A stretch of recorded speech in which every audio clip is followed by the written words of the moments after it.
এই যে থ্যালাসেমিয়া রোগীরা, আমাদের দেশে তো রোগীর সংখ্যা প্রচুর হারে বাড়ছে এবং সামনে আমরা চিন্তা করছি হয়তো বা আরও বাড়বে, মহামারীর মতো বেড়ে যাবে। এই যে থ্যালাসেমিয়া রোগীদের কিন্তু আসলে ওয়ান অ্যান্ড অনলি ট্রিটমেন্টই কিন্তু বোন ম্যারো ট্রান্সপ্লান্ট। এটা নিয়ে যদি আসলে বলতেন যে কোন সময়ে রোগীদের আসলে যাওয়া উচিত এবং তাদের বোন ম্যারো ট্রান্সপ্লান্ট করার পরে ভালো থাকার সম্ভাবনা কতটুকু?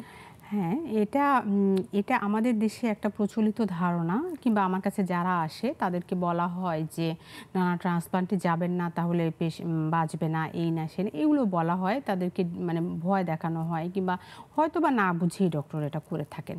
কিন্তু থ্যালাসেমিয়া যদি আমরা 7 বছরের আগে করে ফেলি, এটাই হচ্ছে সে বেঁচে যাওয়ার একমাত্র রাস্তা।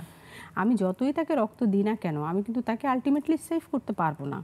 হ্যাঁ, তো এই জায়গাটায় আমাদেরকে সবাইকে সচেতন হতে হবে।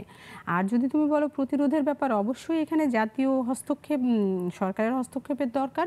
যে বিয়ের সময়, যে যদিও হাইকোর্টের রায় আছে যে বিয়ের আগে টেস্ট করতে হবে, এটা আসলে সবাই ফলো করে না, কারণ আমাদের দেশে একটা আছে যে থ্যালাসেমিয়া ট্রিট বাহক যদি বিয়ের আগে জেনে যায় তার বিয়েটা ভেঙে যাচ্ছে, এই ধরনের অনেক সামাজিক কুসংস্কার আছে।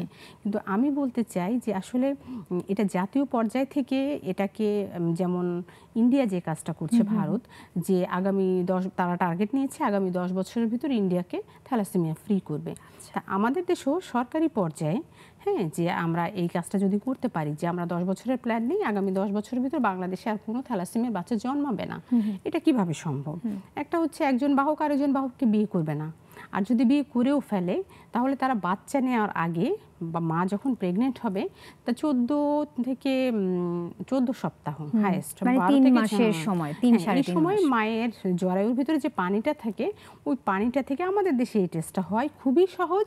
এটা থেকে বাবা মা জেনে ফেলতে পারে তার অনাগত সন্তান কি আসলে থ্যালাসেমিয়া মেজর হবে, যে তার সারা জীবন রক্ত দেওয়া লাগবে, নাকি শুধুমাত্র বাহক হবে বা নর্মাল হবে। তো এইখানে আমি আরও একটা প্রবলেম ফেস করি, যখন বাচ্চারা ট্রান্সপ্লান্ট করতে আসে, থ্যালাসেমিয়াদের কোনো ভাই বোন নাই। কেন ভাই বোন নাই? ডাক্তার নীতি নিষেধ করেছে আর বাচ্চা নেবেন না, তাহলে আবার হবে। তো আমি এখানে সচেতন করতে চাই যে থ্যালাসেমিয়া বাবা মা যারা আছেন, যাদের অলরেডি একজন বাচ্চা সাফার করতেছে, তারা অতি দ্রুত আরও 3-4টা যতটা তাদের পক্ষে সম্ভব বাচ্চা নিবেন। কিভাবে নেবেন? অ্যামনিওসেন্টেসিস নামে যে টেস্ট, খুবই সহজ একটা টেস্টের মাধ্যমে আপনি জানতে পারতেছেন আপনার অনাগত সন্তানটা কিভাবে বেছে বেছে আপনি সুস্থ বাচ্চা পৃথিবীতে আনতে পারতেছেন। এবং এতে কি হবে, আপনার যে বাচ্চাটা অ্যাফেক্টেড তার জন্য আপনি কোনো না কোনো একজন ডোনার পেয়ে যাবেন, যার সাথে 10/10 ম্যাচ, টিস্যু টাইপিং ম্যাচ। এবং তাতে করে 10/10 ম্যাচ যেটা হয় যে আমরা 20, 24, ইভেন 32 বছর পর্যন্তও কিন্তু 10/10 ম্যাচ হলে আমরা ট্রান্সপ্লান্ট করে ফেলতে পারি। তো এই ক্ষেত্রে অবশ্যই রক্তরোগ বিশেষজ্ঞের কাছে আসবেন, আগেই প্রিন্যাটাল স্ক্রিনিং করে নেবেন আপনার অনাগত সন্তানটা কি, এবং বেশি বেশি বাচ্চা নেবেন, যাতে সেই যে অসুস্থ বাচ্চা তাকে সুস্থ করানোর একমাত্র রাস্তাই হচ্ছে তার বাকি ভাই বোনদের কাছ থেকে স্টেম সেলটা নেওয়া।